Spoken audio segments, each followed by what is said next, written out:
evening, paranormal community, and welcome to another amazing episode of the Odyssey Files. I'm your host, Michael O'Neill. With me, as always, finishing his bologna sandwich and taking a drink of water, is my co-host, Mr. David Soering. Good evening, Dave. Good evening, Mike. I noticed that we're kind of looking rougher as we're getting into the winter months. Well, I remember that anytime Supernatural went on the mid-season hiatus or whatever, Yeah. that Jensen Ackles, who plays Dean, would always take a selfie of him with his hiatus beard. And now the show's canceled, he just wears it all the year round. Right. Actually, somebody posted a photo when the Supernatural convention came to Minneapolis, and I didn't even recognize him. It took me like 3 looks at the photos. I'm like, no. I'm like, oh wow, look who that is. I'm like, okay, all right. Cool. Kind of like David Letterman's Santa Claus beard after he went off the air. Oh Jesus, that thing was amazing. Yeah. But let's not talk about Christmas yet, because I'm already upset that I saw an Old Navy, and I know this is a topic, by the way, for Two Guys and Some Chips. Okay, I'm writing it down. What is it? It's Christmas ads coming on before Halloween. Christmas too early. Yes, because I saw an Old Navy commercial with a lady pulling a sled about a week ago, talking about how the great deals at Old Navy for Christmas. And I'm like, it's not even Halloween, and the F-bomb came flying, and I'm yelling at the TV. So, well, I did have one report that I think it was a Walmart, I'm not sure, had Christmas trees out in September. That's sacrilegious as hell. I know that Sam's Club is notoriously bad for getting Christmas out before Halloween. I bet I haven't been there like in the store here, but I bet you if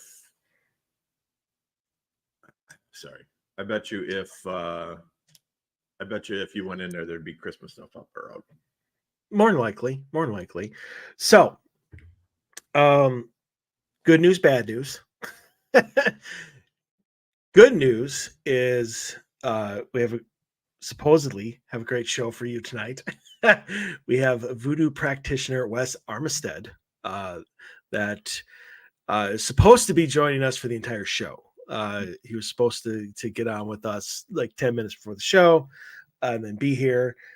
And so far he has not showed. So he will be here. It's kind of like last week where we were like, where's Jody? And they work in the same shop. So there's something about that shop where the time doesn't go in the proper way, or the proper speed, maybe I should say. It's the anti-man shop, right? Because we always say that time is a man-made construct. So whatever's happening in that shop obviously is not related to the man-made notion of time and a clock. That's a good way of putting it. They're working on some really deep. So in layman's terms, they're working on some really deep shit there, man. And and they don't have time to regulate themselves to human clocks. Isn't that phrase in and of itself wrong? Then they don't have time to. Well, it's a good question. I think time has always existed because you have to use a term to, show the passing of time. So the word time, I mean, it could be called something else in some other, language, obviously, or some other alien race. But I think the clock is what I specifically talk about. Gotcha. Like we invented time as far as the clock because we need to be in control of everything. That's always been my point. That could be another show for Two Guys and Some Chips, is my vehement standpoint on time. So what an effed up construct it is. So if you listen to Cena, past, present, and future all exist at once. So already it's been an amazing interview. Well, it's been outstanding, just like it is every time we log on. He's been here for hours. um, We Wes will could be on here. Wes will be on here shortly. So we're just going to uh, delay, as we often do, until he arrives. so I But will say this. yeah, I will say this, since we're looking to fill a couple minutes of time here. And this could likely somebody who hears this is going to say, well, that's because you were up, because you were, when you woke up, you were doing a show on VooDoo, right? But when I lay down, I usually don't think about anything if I take a nap in the afternoon before the show. And today I did. It was a perfect day for a nap after the Vikings win. And 2 games this week, by the way. I got to point that out for the Vikings fans out there.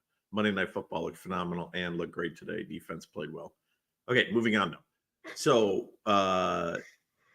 grab my nap. I have these really incredible, intense dreams about witchcraft, which we're not talking about witchcraft tonight at all. very true. But I was actually like involved in, I wouldn't say it's lucid dreaming, but it's about as close as you could come. That I was actually involved in practicing, witnessing at the witchcraft events that were happening.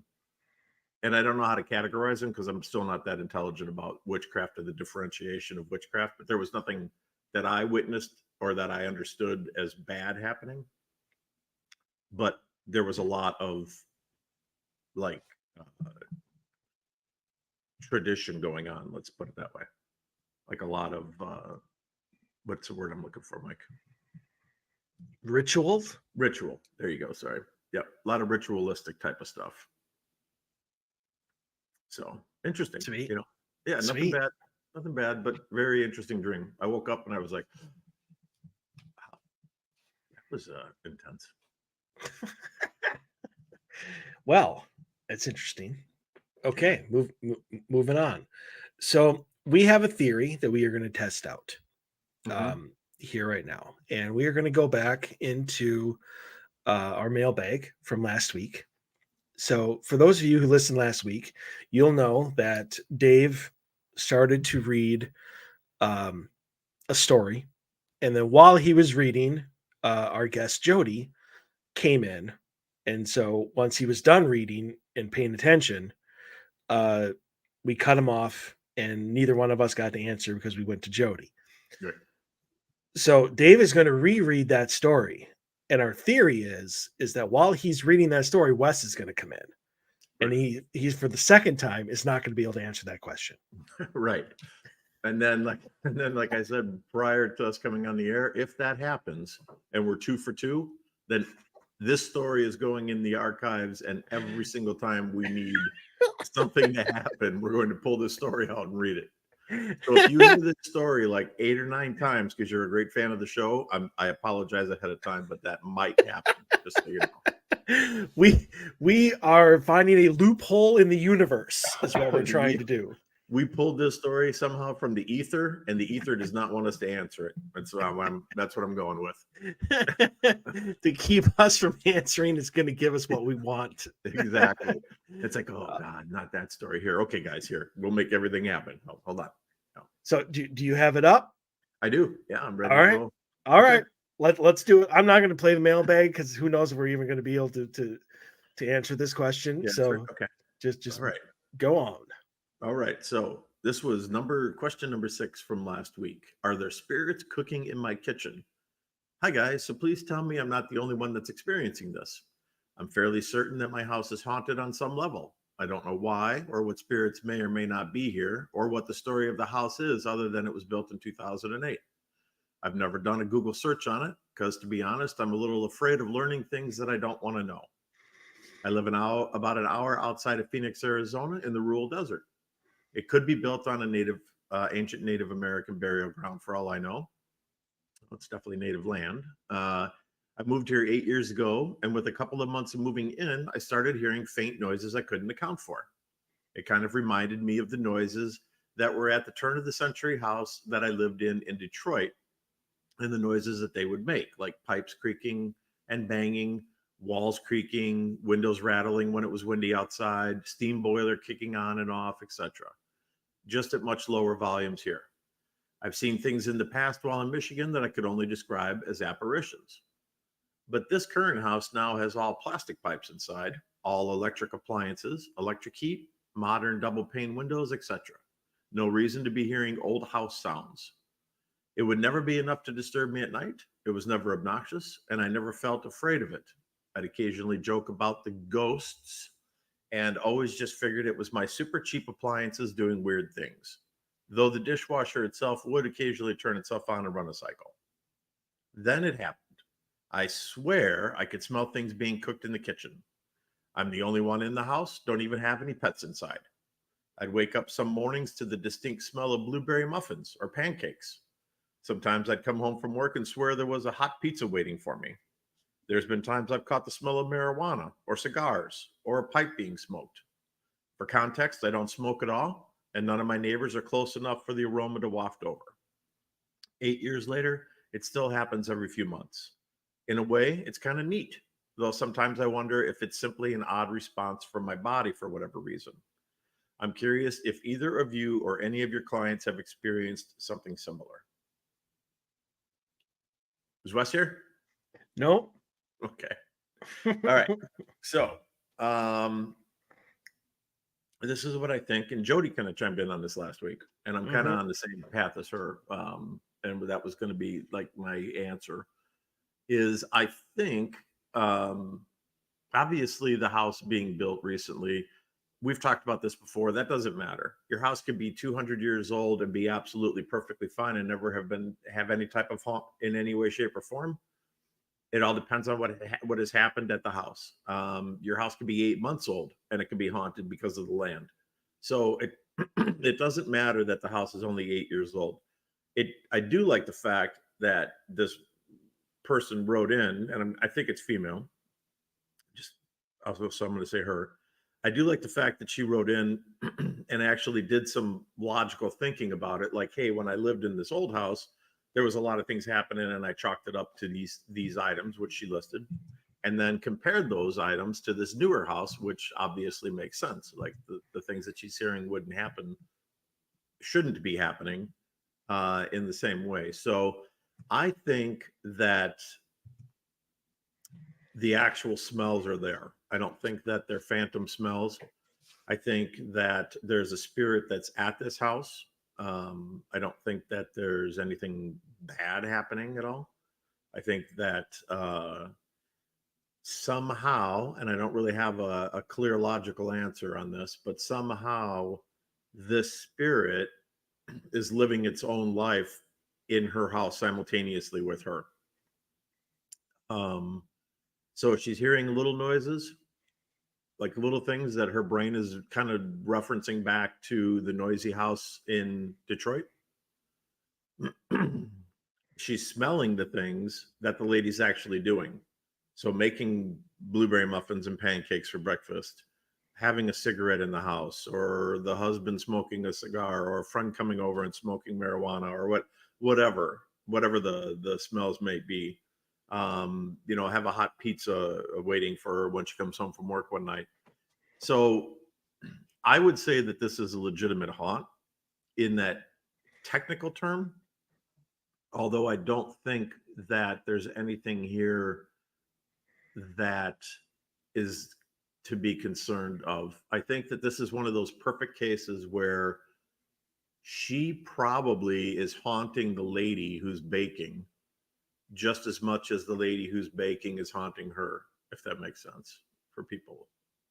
Right. So we've talked about this before where sometimes the veil thins and we get an opportunity to glimpse at the other side. And like Mike had mentioned, Cena, great friend of ours and friend of the show, has said this many times and thoroughly, this is like her belief system, is that everything is happening all at once, simultaneously, past, present, and future. So this lady is also living her life simultaneously on the property, maybe not in the same house, but on the property, to the point where when the veil thins, they both have the opportunity to experience each other. So the lady from our time right now is haunting this lady who could be in the future or it could be in the past. And the lady who's doing the baking is haunting her. I think it's a phenomenal situation. And as long as it stays docile and as long as everybody's fine with everything, because she said she thinks it's neat. So I don't feel that there's any need for anybody to go in there and like remove this haunt or remove anybody. I don't even think there's anybody at this location to remove, which is why it happens so infrequently. It just so happens that that piece of property, I think, is special in some way that the veil is thinner at that location. And so every couple of months, whatever, or every 2-3 months, she experiences something that just is pleasant. Although it would be, I would hate to wake up and smell pancakes being made for breakfast or blueberry muffins and then get up and not have any blueberry muffins or pancakes. That would kind of piss me. And then my bowl of cold cereal, I'd be like, damn it, where's those blueberry muffins? Maybe that's the new demonic playbook. Now they cooking yummy food. They tease us with all of the temptations and joys and happinesses in life, and then we don't get any of it. And then we don't get any of it. That's the whole extent of their terror. Fried chicken next week, Dave. I know you love chicken and waffles, homemade Belgian waffles and fried chicken. Smell it, but it's not here. You're not going to get any of it. You bastards! Satan! This is it. It's evil. Yeah, it'd be a hell of a play, wouldn't it? To some people, yeah. To some people, it would be. So, I get where you're coming from with the whole others thing. I don't know if I go that far. I don't know if I don't know if this old lady or whatever is the woman who's cooking. Not the one, not the woman that's actually alive. Jody said she thought it was an old lady. Yeah, that's why I said that.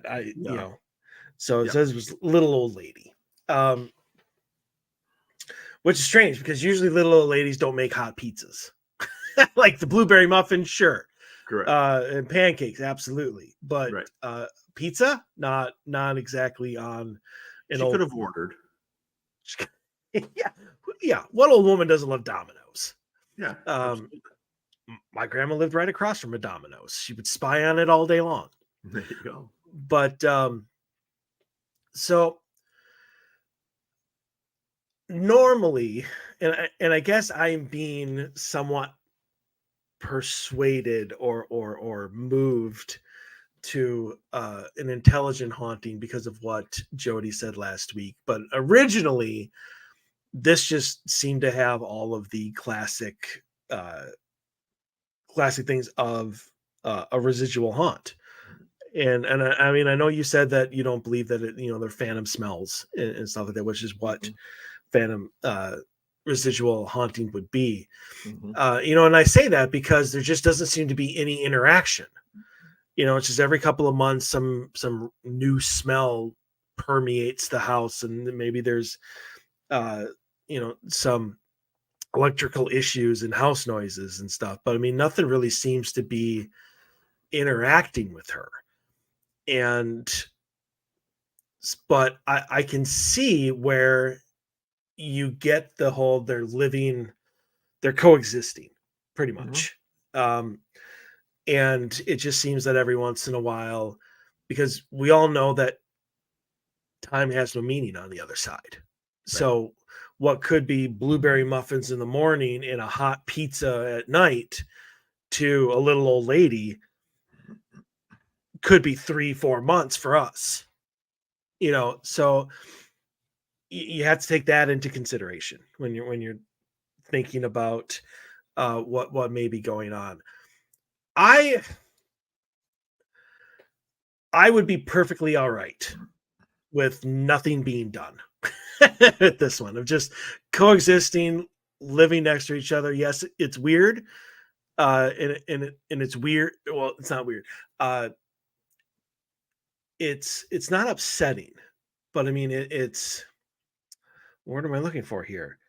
Surprising, maybe. This is where you walk into your house expecting it to be just you, and all of a sudden it smells like somebody is making a pizza in your oven.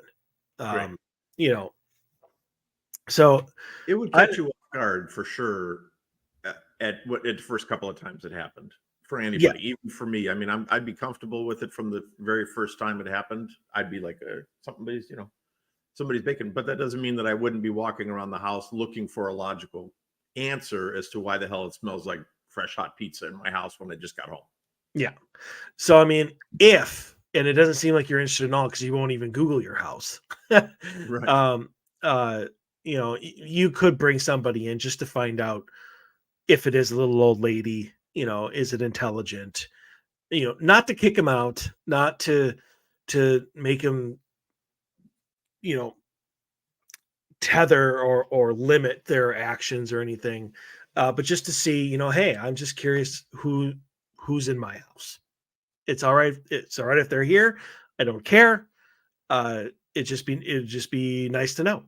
Right. Um, so, but if you're all right not knowing, then you're just going to be all right. Uh, Agreed with you wholeheartedly that nothing, nothing there is going to uh, hurt, attack, whatever. Right. Um, if she tried to remodel, that might change. But then again, I doubt the little old lady lived in the house that she's currently cooking in, anyways. No, I don't think so. Uh, yeah, I mean, the house was built the same year mine is. So, I mean, as we always talked about, the land, Hmm. it's the land. Hmm. So, um, we have that. So, all right, well, I guess we're going on to the next one, huh? Yeah, let's jump back. We've got a couple from 2 weeks ago left over, and then we've got a couple from a week before that. So All righty. Well, it's a good thing that I don't delete never anything. pulled up. Oh, I was going to say, well, you shouldn't delete it anyway, just in case we need to fall, because we already talked about it. We said if we ever need to fall back on them, we've got a couple that we could fall back on for stories and questions that were sent in that we didn't get to. So Yes. So I believe 2 weeks ago. yeah, do ghosts like certain people would be Yep. yours. Yep. Exactly. Do ghosts seem to like certain people more than others? Hey guys, this is just something I've been wondering about off and on. Ever since I was a kid, weird paranormal stuff just kind of seems to follow me around, ghosts especially. I was just curious if there's possibly a reason why. According to my mom, I've been dealing with this kind of stuff since I was 3 years old. Both my parents have also had plenty of experiences with the supernatural. Hell, my mom literally wished to have me at a well in Salem, Massachusetts, near the house of the Seven Gables, if anyone is familiar with that location. Bet Jody is. I bet she Uh, is. I, I was curious if there's a reason why ghosts seem to always be around me. My mom says the females on her side have a gift for seeing the paranormal. I am female. And that's been confirmed by my great grandma. But is there a reason besides that? First, like, okay. So now I'm kind of torn because I really wanted to make a joke about how crazy your mom was to want you to bore you at a well in Salem. That just seems very specific, like very specific. Um, but if we go on like our conversation with Jody, there's nothing wrong with the Salem witches. Uh, so maybe there is a reason for that in a good light, but with all the stigma around witchcraft in Salem, especially, it's kind of hard to get over that in a week. It's hard to put, why not a hospital in Salem? I hear they have them now. Like it's just the whole. It's not even Salem. It's like I want to have my child at a well. Why? That's a It- strange thing right there. yeah, I think that's what throws me off. Not so much just the Salem thing. It's my mom wanted to have me at a well. Mhm. Maybe to toss her in. I don't know. But God, you hope not. well, I do. I hope not. But so all right. Putting that aside, putting your mom's creepiness aside, uh, obviously having gifts and being a beacon of light to the supernatural is a gift that you share in your family. It's obviously a lineage thing, and so yeah, spirits are going to come to all of you, especially if you're in the same house. I mean, then you're just a lighthouse, throwing out your light into a sea of darkness. Of course, people and spirits are going to come to you, not necessarily the same ones, which is probably why a lot of things change for you. So, do spirits like those people more than others? Yeah, of course. I mean, it's the same as if they were still alive. I like people more than others. There's some people I don't like. There's some people I do like. There's some people I barely tolerate. It's the same as spirits. Um, it's all in the way that you go about dealing with them. I mean, if you have ignored them for years and years and years, they might not like you so much. Or they'll get the hint and they'll go to somebody else, and then another one will come in. Um, I truly believe that you were probably dealing with a revolving door of just all kinds of different spirits. Um, Probably never any of the same ones. Um, so there's really, I hate to say there's nothing really you can do about it, but that doesn't seem to be the answer to your question. So I mean, why are they always around you? Because they're attracted to your light. Just as they're attracted to your mom's light and your great aunt, was that the other one that she mentioned? Yeah, grandmother, I think. Um, oh, great grandmother, yes, great grandmother. Um, so yeah, I mean, if you don't really have a gift, even though if you ask any psychic, they'll tell you everybody's a little bit psychic. But people cloud it over a little bit more than others, myself included. And there are some spirits who really like me, and there's some spirits who would prefer not to speak with me at all. It you know, uh, just depends on their personality and what they're looking for. Say it is just dealing with people that you don't really know. Um, if you're a good people person, if you're good at introducing yourself and you're good at getting to know people and getting them to talk to you and trust you and stuff like that, like a salesman, spirits are going to talk to you all the time. If you're standoffish, if you're a douchebag, if you go in there with the attitude of you guys owe me because I paid money to be in this place or anything like that, no, they're not going to like you at all. Um, Probably the perfect way to not have an interaction. yes, it is. So that's uh, that's my answer. So do ghosts seem to like certain people more than others? Yeah, because I mean they may be without a body, but they're not exactly dead. So there we go. Yeah, I don't really have much to add to what you said. So I don't think there is a reason besides that. That's what she was asking. Hey, this is what's happening in my life. Is there a reason besides that? I don't think so. I think that the fact that your lineage is gifted, obviously. I looked up real quick while Mike was talking, so I know what the House of Seven Gables. I'm familiar with it a little bit, not like I'm no expert on it, but a little bit. I know it's old, built in like the 1660s, and it's obviously in Salem, Massachusetts. And Salem, Massachusetts is horrifically famous for all of the witch trials and the execution of women, and I believe, one guy for that were accused of witchcraft. Um, but I did when I was doing a quick look, I didn't see anything specific about some well near.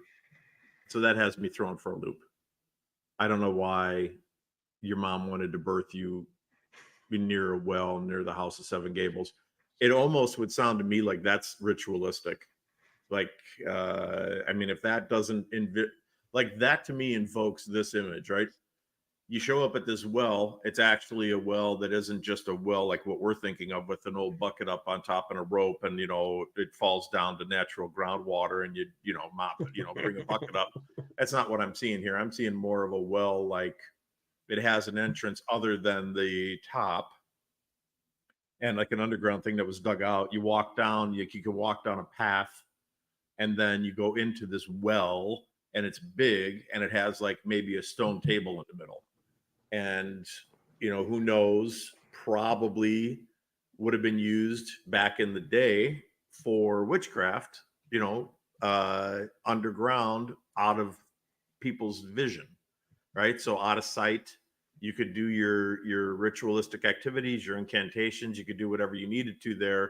Maybe there's some kind of secret place like that, uh, that was used for witchcraft. Like, that wouldn't surprise me at all for there to be something like that. It's something we could bring back up when we talk to Jody again in December.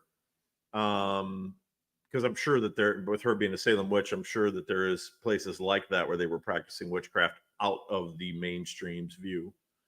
And maybe that's where she wanted to have you. Now, why she wanted to have you there if she's not a witch? That's the $1 million question right there. Like, why would she want to birth you in a well at an old witchcraft location if she's not a witch? So, I don't know. I don't have an answer for that. Only your mom has an answer for that. But other than that, I agree with Mike. I think that your side is gifted. The females on your side anyway are gifted, and you experiencing things because you're open to the paranormal. Your mind isn't closed. That's the way you were brought up, with good or bad. I think it's good to be brought up like that. I think being brought up where everything is shut down and it's all black and white, and you're constantly told no, and you're not given the tools you need to explore and expand your mind and encourage different thoughts and different ways of seeing things. um that's a whole nother story though. So anyway, I think it's great. I think it's great that you're gifted like that. I think it's great your whole family is. It must be one hell of a get together when you guys are having Thanksgiving or Christmas and everybody's telling their stories from experiences throughout the year. I would love to be the fly on the wall in that kitchen or in that dining room, because I'm sure Yeah, there's some phenomenal stories coming up out of that. I think that theirs is probably one of the only ones that has 40 people over for Christmas, but only has 10 chairs. Yeah, probably. And they're constantly like looking at people going, hey, yeah, no, well, yeah, pass the potatoes. Oh, yeah, yeah. Sweet potato pie, I'll have some of that. Blah, blah, blah. Yeah, More well, turkey, gravy. you can't because you're dead. Yeah. Yeah. So Or maybe there's a second table set up and they're actually coexisting and having dinner together. Now that would be cool as hell. That would be cool to see. Okay. So moving on from that one, number 6. I want to rent a house where death occurred. Hi guys, I'm thinking of renting a house in my area where there was an incident last year. An elderly woman lived alone there, and she walked out of her property and proceeded to a nearby river where she drowned. She had left a note for her family. I'm worried about bad energy in the house. When I think about what it would be like living there, I get chills in my body. There's no doubt that I think of the old woman and how her last moments were in a dark place in that house. I'm very sensitive to the paranormal in that I routinely wake up from sleep and see shadowy figures around the bed, etc. I've been told this is a sleep disorder, but it's a ghostly disorder for me. The bottom line is that I am poor and desperate for a nice place to live, and I can get this place really cheap because nobody else in my town wants to live there. How should or can I proceed safely? Um, I think that you should just jump right in there and take full advantage of the fact that it's a nice place and it's what you can afford and it's in your budget. I don't think there's anything to be worried about with the lady. Um, if she took her, I'm assuming that they ruled it a suicide because he said she left a note for the family. So if she did, the fact that she walked down to the river and drowned herself at the river and didn't kill herself in the house by slicing her throat, or something like that, a violent act, a disperse of energy, of violent, intense energy in the house, I think that you're fine. I don't think that there's anything to be worried about. Um, you're sensitive to the paranormal. Are you going to experience something moving in there? Certainly can. You certainly could. I mean, I don't know. I'm kind of reading into this here. I don't know if this guy is asking in a roundabout way. Is there something that drove this woman to kill herself? It doesn't specifically ask that, but I'm wondering if that's kind of how he's going around, beating around the bush, trying to get there, because he says about bad energy in the house. Um, that's an assumption. That's a huge assumption, because this lady could have just been lonely. She could have had really bad chronic health issues. That combination right there. If she was in poor health and she didn't have any family anymore, or family that cared about her, um, maybe the right thing for her to do was to end her suffering. For her, maybe that's what she saw as a solution to it.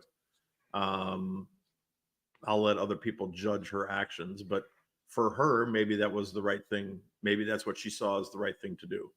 And if that's the case, then there's absolutely, well, I won't say absolutely, but there's 90+% that she's not going to go back to the house because she didn't like it there.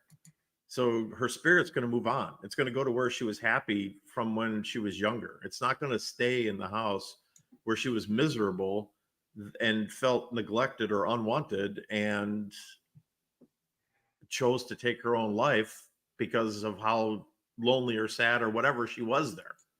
So is she going to come back there? Highly unlikely. Is it something that drove her to do it? Again, I'm going to say highly unlikely, because I don't think that it would drive her to go walk down to the river and make an effort to kill herself. If something was in the house and it was going to drive her to kill herself, she would have killed herself in the house. She would have hung herself. She would have sliced her throat. If she got her hands on a gun, she would have shot herself. She poisoned herself. There's many ways that you could kill yourself violently in a location. You don't need to make an effort and walk down to the river to kill yourself. So I don't think that you have anything to worry about.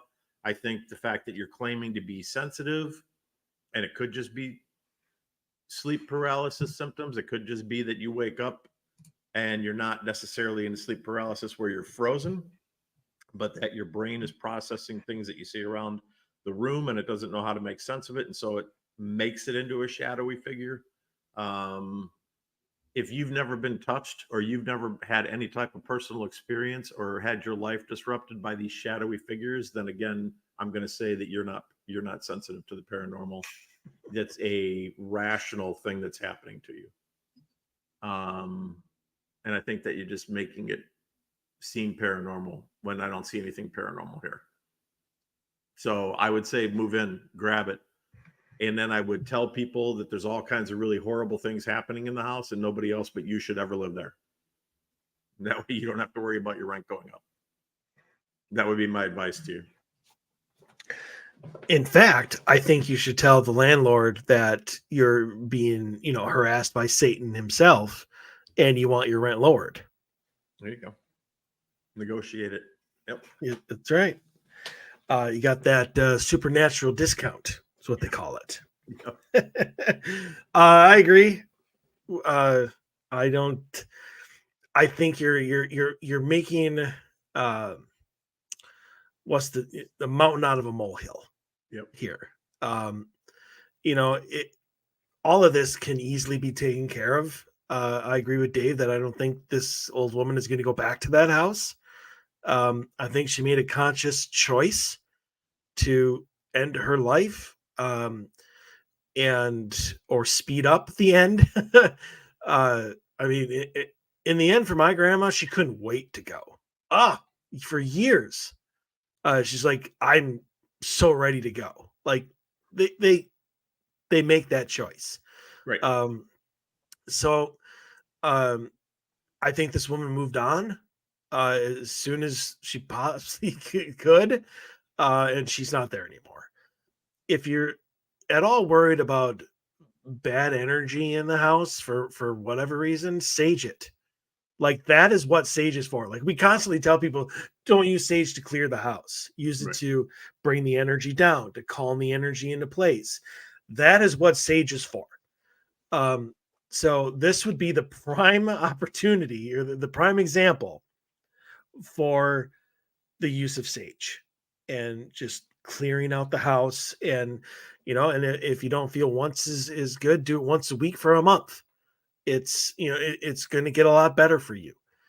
uh Totally agree with Dave. Snatch that bitch up and and live there as long as you can.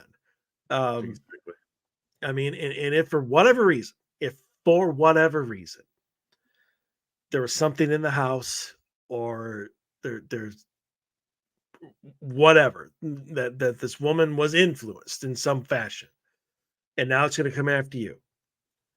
You have ways of dealing with it. We talk about it all the time. That's the psychic medium. That's the your local priest. That's the reputable paranormal team. Um, at least you'll have the house. People can help you with what is going on in your house. Right. Um, you just have to get the house. Um, so I wouldn't worry about it until there's actually something to worry about. And I don't think you're going to get to that level. Um, so stop psyching yourself out. Uh, and if you are sensitive to the paranormal, I mean, waking up and just seeing some shadow figures around you that don't bother you, except the fact that you're seeing them for a little bit, pretty damn lucky. So just uh, don't let it stop you. Um, the supernatural, the paranormal can be dealt with if it gets to the level where it needs to be. Um, so there you go. And that's great advice, but honestly, I don't think that that's going to happen. Yeah, I agree. I don't think you're going to get to that level. No. And I think the sage thing is another. I think that's a good idea. Clear it before you move in. Right. mm, That's a perfect time to do it. There's none of your no possessions are in there, right? I mean, unless it comes furnished, and even then, it's not your possession. So go in there and sage it.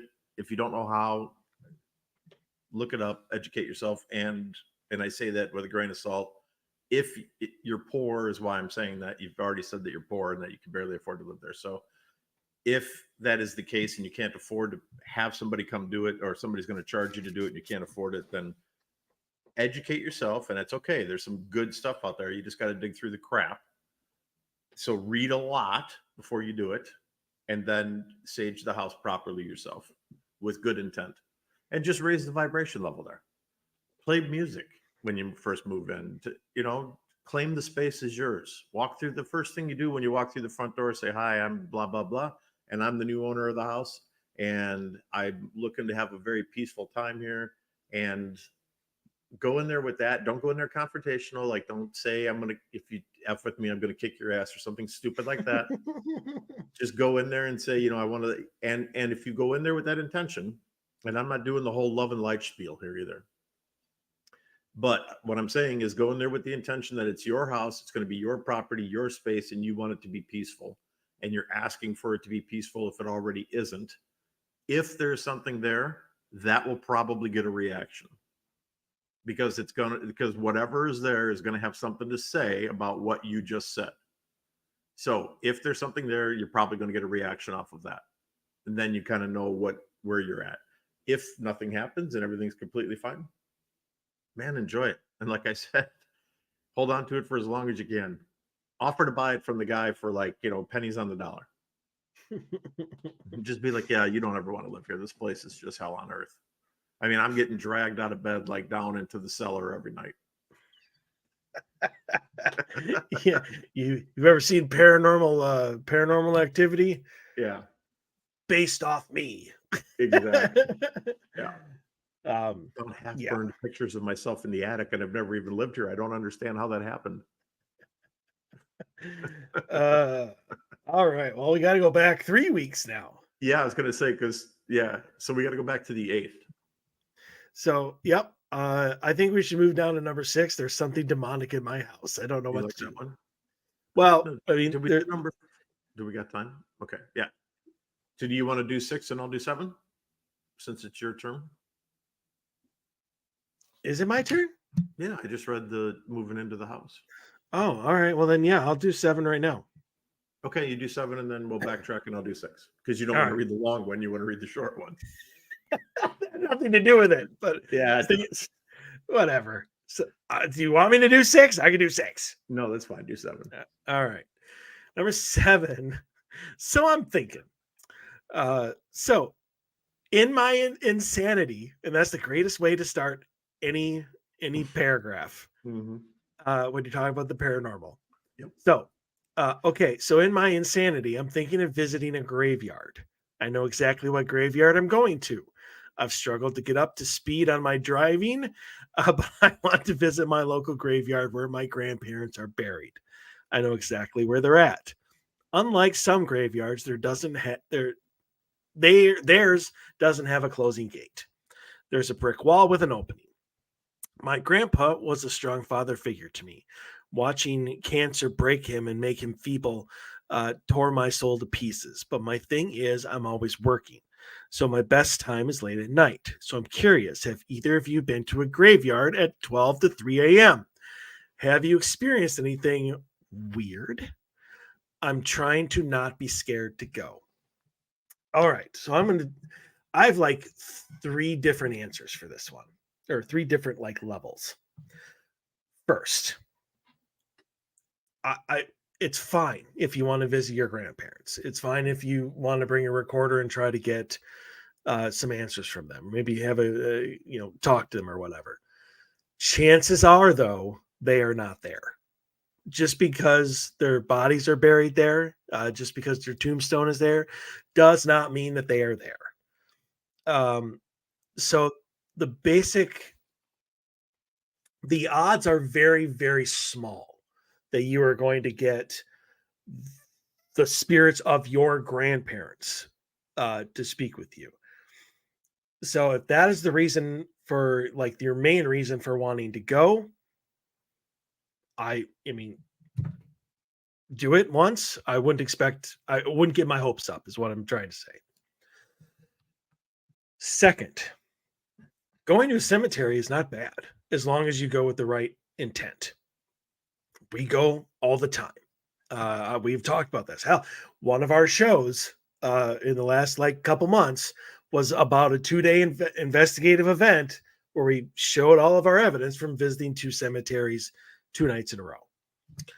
Uh, if you're going to go that late at night, try and get permission.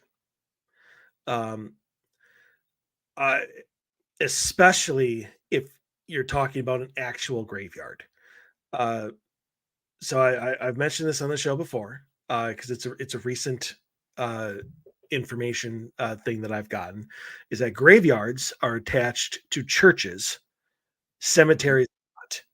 So Right. if you're talking about an actual graveyard, you're talking about private property owned by The church. Yep. whatever church is attached to it. Definitely going to want to talk to them and get permission. You're probably not going to get it. If you're talking about a cemetery and you're just using the wrong terminology, um, that's owned by the city or whatever, again, maybe call the local sheriff's department and see if you can get permission to go. If you're going that late at night, do not trespass. It will not end really well for you. um, Thirdly, cemeteries are great places. Um, Dave knows better than anybody that my mentality going into the cemetery for the very first time is what would be here? Yeah. Why are we here? Why are we here? Yep. And the strangeness of spending a Saturday night in a cemetery with a bunch of strangers. Mm-hmm. After a very short period of time, it became one of the most welcoming places that I have ever been. Cemeteries, especially ones that are very well taken care of, are amazing. You will feel the energy of the place right away. Uh, and what, depending on how you conduct yourself, will determine how they react to you. There is probably spirits in that cemetery that are there by choice. They may or may not speak with you. That's never a guaranteed thing.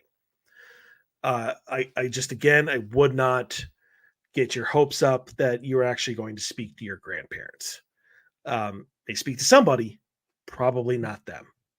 Um, so yeah, there's really no reason why you need to be scared.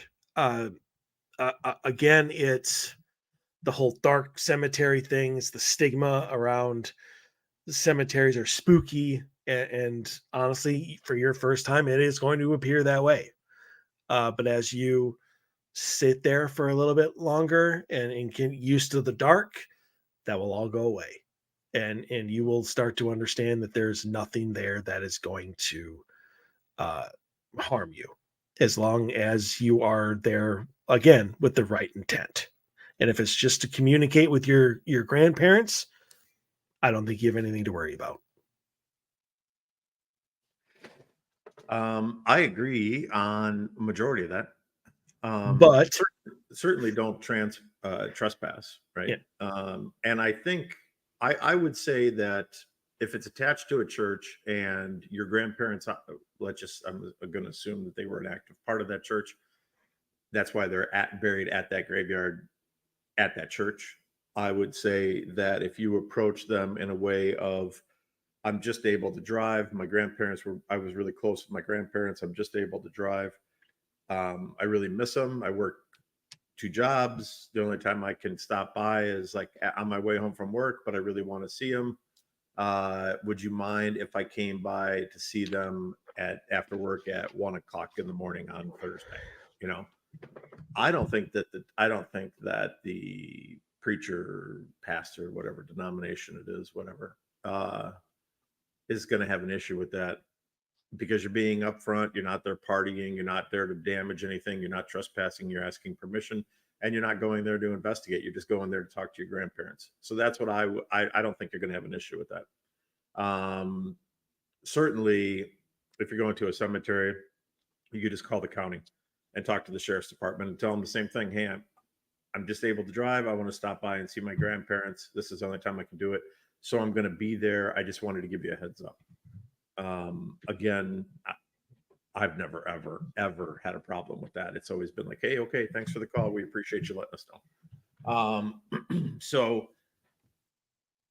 I don't know that I necessarily would investigate there. I don't know that I would take a recorder, if certainly not the first time. I think that this is what I think. Cemeteries and places where bodies are buried are for the living. They're not for the dead. So it's a place for you to go and mourn and or reflect on the relationship with the person whose remains are buried there.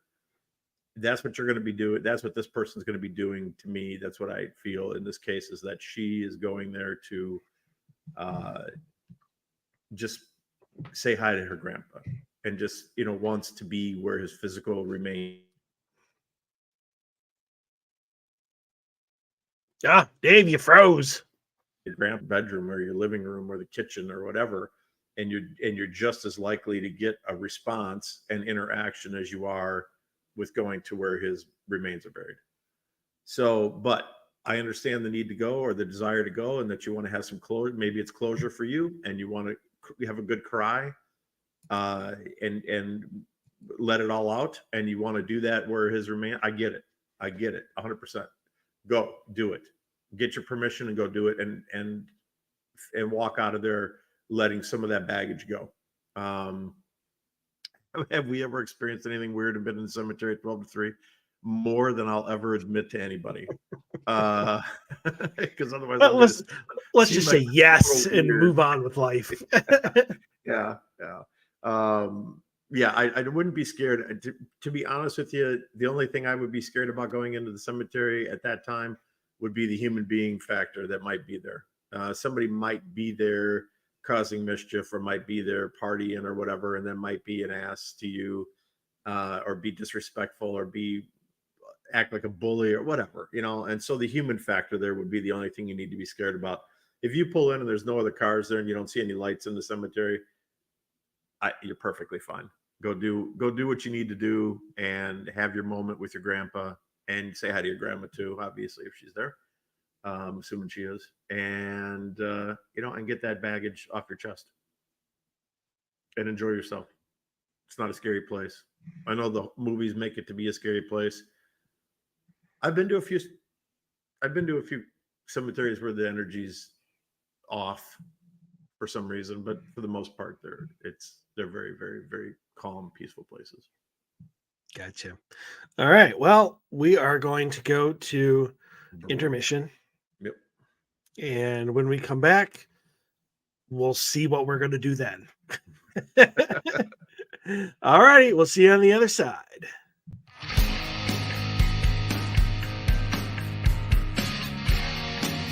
This is Susan Slaughter from Paranormal Caught on Camera, introducing you to the most epic show ever, The Odyssey Files with David Soyering and Michael O'Neill. You're welcome. Pew, pew, pew, pew.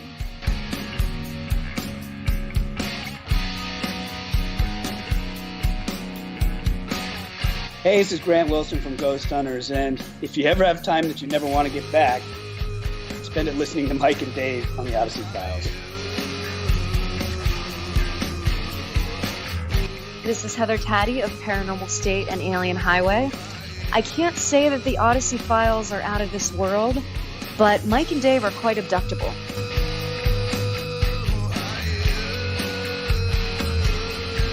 Hey, this is Dustin Perry from Ghost Hunters, and you're listening to Dave and Mike on the Odyssey Files. It's not the best show you're ever going to listen to, but it's also probably not the worst. This is Michelle Belanger, author of The Dictionary of Demons. What is faster than a speeding shadow person and more fun than an anal probe? It's Mike and Dave of the Odyssey Files. Hold on to your hats and buns.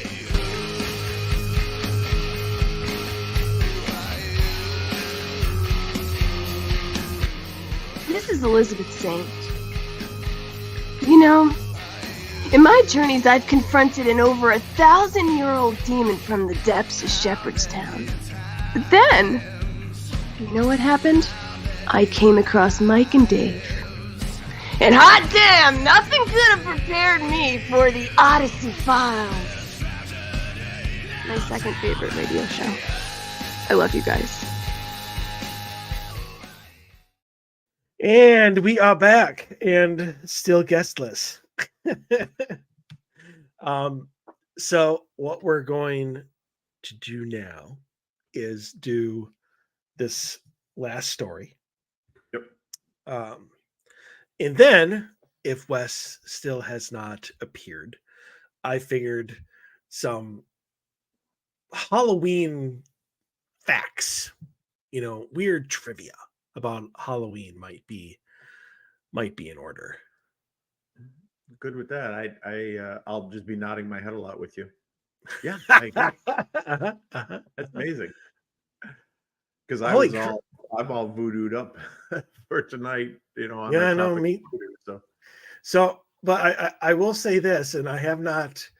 I can't imagine that it's correct. But I typed in 2023 Halloween facts, just to get updated. Like how much candy, is expected to go out this year and that kind of stuff. And under the people also ask, one of the questions is, has Halloween been around for 6,000 years? Wow. I think if I click this arrow, it should just say no. I think it should say. That's interesting. 6,000 years is a long time. I don't know why it would be around that long, but. Well, they're actually saying it is. Says, believe it or not, the birthplace of Halloween is not a sugar factory. The holiday has been around for about 6,000 years and is believed to have originated around 4,000 BC in Ireland. So I wonder if they're thinking of All Hallows Eve. Yeah, well, that's what Halloween is. Right. I mean, before it turned into Halloween, it became, a sugar factory. Right. That's interesting. Yeah. Look at that. Go ahead. I'll say, I just learned something. Well, Halloween evolved from the ancient Celtic holiday of Samhain, Oh, the Sam So, Hain. Yeah, that's yeah, right. so that makes sense that that it originated in Ireland. Now, 4000 BC, I don't know. I'd have to I don't know. That's a long time ago, man. Like, Yes, it is. I mean, that's a long time ago. So, All right. Well, speaking of demons, yeah, somebody thinks that there's one in their house. yeah, exactly. So, there is something demonic in my house. I don't know what to do. Oh my. Uh, I too, oh my, by the way. I know. So let me start this off by saying I've never truly believed in ghosts. I never wanted to have any interest in believing in the paranormal until my wife and I moved into our new home at the start of the year. We live in a nice area and the house isn't too old. When we first moved in, there was absolutely no reason for us to believe it was haunted. About 2 months after we moved in, we started to experiencing things that could be written off as natural, such as lights turning on, electronics turning on and off, or curtains moving. We blamed it all on faulty electrical wiring or breezes and didn't think too much of it, other than making a few jokes about it being haunted. Eventually, things escalated, and boy, did they escalate quickly. The first big encounter we experienced was our bedroom door slamming shut while we were watching the movie downstairs, and it was loud enough to rattle the paintings on the living room wall. So, of course, we ran up to check what happened. When we opened the door, the bedding was off our bed when it originally was tidy, and the curtain pole had fell off the window. We didn't think much of this, though, as we believe it fell due to the door being slammed, since the paintings rattled downstairs, but worth a mention. We got spooked by this, and this would happen regularly. It was never a different room, always the main bedroom, door being slammed during the day and at night, things in places we didn't leave them, pillows on the floor, etc. Before I mention this next part, I just want to assure you that my wife has never ever experienced sleep paralysis in her entire life. One night in April, man, we get more comments and stories and questions about sleep paralysis. It's like every single week for sure. There's like one or two references to sleep paralysis. So sorry, digress there for a second. One night in April, she woke up and saw a tall figure that resembled a human, but it wasn't. The figure didn't move. She described it as just standing still, watching from the corner of the room. This freaked her out enough that she woke me up, and we both had to sit up and watch a movie until she could feel comfortable enough to fall asleep again. Things didn't stop there. They got even more aggressive. We haven't been physically harmed yet, but things have been thrown. Paintings have dropped off of walls, pillows thrown across the room again, bottles of deodorant being slammed off the walls. It is to the point where I am mentally drained and dread coming home from work and knowing there is a huge mess to clean up. What can we do? What is this thing that is doing all this, and why? Our house isn't that old. Again, everybody, the house. It was built in the 1960s, and like I said, we live in a nice area, so why would it be haunted? Please help us. I fear things are only going to get worse and physical. Is this a warning? Is it just getting started? Any advice would be most welcome. Okay, this is great. Take up some time. So, I'm just saying, it's going to take some time. So, I'm going to start off with the number one question here. There's something demonic in my house because it's throwing bottles of deodorant off the walls. No, it's not. There's nothing demonic in your house. If there was something demonic in your house, it would have gone from slamming the door and getting the reaction it wanted, which clearly did, getting that huge release of energy, that fear that came pouring out of you when you hear the door slam. So it's getting that huge emotional burst. That's exactly what it's looking for. It starts to enjoy that because it's eating, taking that energy and utilizing it, and however it's going to utilize it, whatever it needs to do with it. From there, it would turn its attention to you, knowing that it can get what it wants. At least an intelligent demon would. So it wouldn't continue to test the waters of what else are they going to be afraid of. Maybe if I drop this picture off the wall, it already found its hot spot, is what I'm saying. It already found its hot button with you, and that's slamming the door. And that's why it's doing it repeatedly. Slamming the door and messing shit up in the bedroom. It's doing it. You're reacting to it. It got what it wanted. So if it was a demon, and I think that whatever it is negative. I don't think that this is just a simple, we're angry because you remodeled the kitchen counters or something to that effect. I think that this is well beyond that. I think that the fact that your wife saw the figure in your bedroom, and your bedroom door is the one that's slamming shut, and things in your bedroom are the ones that are being messed up, and nowhere else in the house. No other doors in the house, just your master bedroom. I think that the figure she saw is probably the energy of the entity that's doing the all of the shit. The fact that it's standing there observing is not uncommon. Most of the time they do. Um, was she freaked out? Of course she was, because she saw something inhuman, or something that used to be human that's no longer in human form, standing in the corner of the room in the middle of the night when she woke up. Um, here's what I would say. Here's my advice to you. It's not going to get better. Um, it doesn't matter how old your house is. It's not going to improve on its own. Um, it was built in the 60s. It has nothing to do. You're not accounting for anything that could have happened on the land. Living in a nice area is great. People died, and they built really nice houses on top of Civil War type battlefields. It doesn't make any difference. The blood runs deep in Gettysburg. There's still some mansions built right on top of where the blood poured. As an example, there's thousands of other examples of slaughters in places that are not where you should be building, where things are built because it was a nice view of the mountains or the lake or whatever. Are they going to get worse? Are they going to get physical? It's leading that direction. It's moving in that direction. So my advice to you would be, don't wait.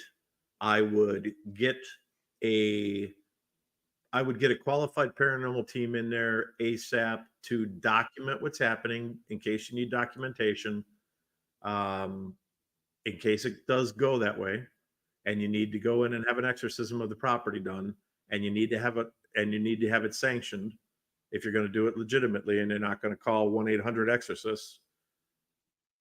If you go the right route, you're going to have documentation. So you're going to want a team in there that documents it.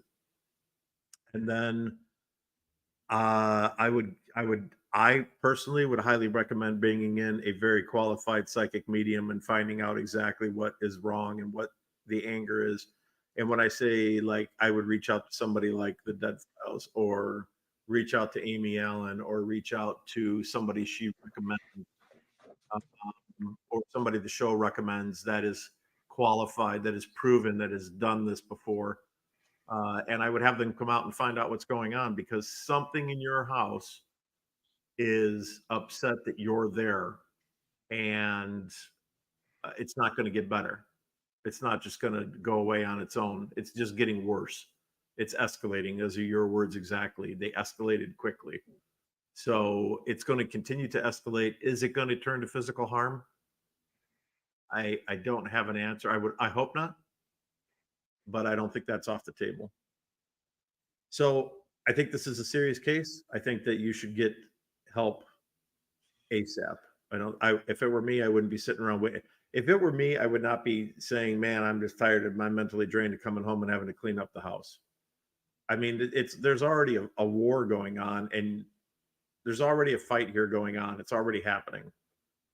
So I don't know how you're coming home dreading cleaning up the house. I'd be more dreading the thing that's in the house that's causing all the damage and all the grief. So get some help. All right. So I agree with you on most, but not all. I don't know if I would necessarily call this entity negative. Obviously what it's doing isn't positive, but everybody has their own intensity for how they react to certain things. And I mean, honestly, if it wasn't for the sleep paralysis part, and seeing this figure in the corner, and if you wanted to do the old Hague syndrome, of sleep paralysis, and that is what she saw, then poltergeist would actually fit, because everything that they're experiencing is a physical movement. Like, they're not hearing voices, They're not being attacked. They're not seeing entities. If you obviously dismiss the sleep paralysis part, and shit is just flying off everywhere else.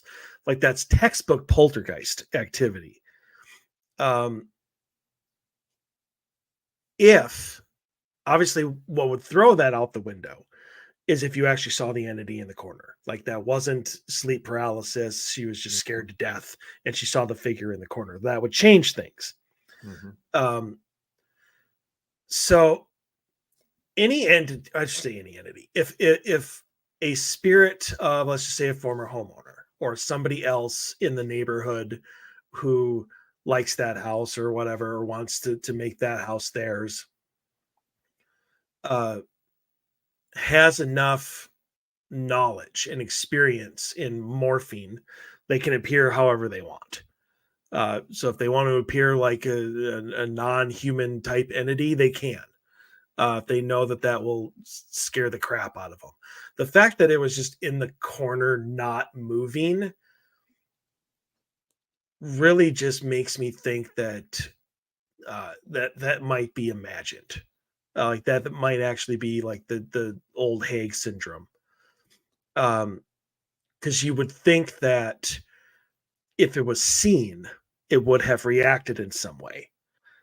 Whether it was to disappear, whether it's to launch at her, whether it's to smile a toothy grin, I would have reacted to her seeing it in some fashion beyond just standing in the corner observing.